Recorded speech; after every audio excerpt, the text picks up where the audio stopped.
Hey family, it's Dr. Jen, and I want to thank you for joining me for Black Homileticians You Should Know. Please, you know what I need you to do. Like, share, and subscribe to my YouTube channel to follow along with me on my journey as a junior scholar and recent PhD graduate.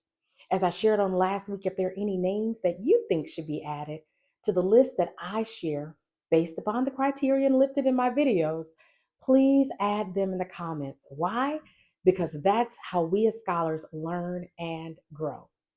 Let me start by sharing that this series is created from an academic list that combines number one, the non negotiable giants or canon defining scholars slash homileticians in our field, number two, seminary based homileticians, and then number three, bridge figures whose preaching functions as homiletical theory. Now, last week we talked about the foundational architects of African American preaching from 1925 to 1965. These were the figures who established the theological, rhetorical, and methodological foundations of African American preaching as a distinct field of study.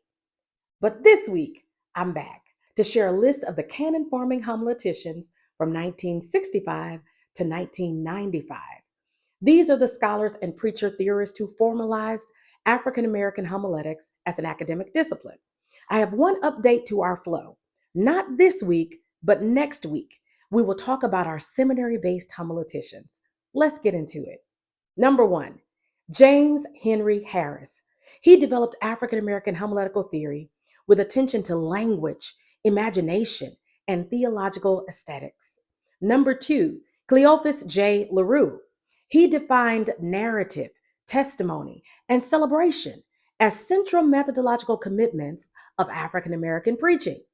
Number three, Marvin A. McMickle. He integrated classical rhetoric, pastoral theology, and Black ecclesial practice into his homiletical frameworks.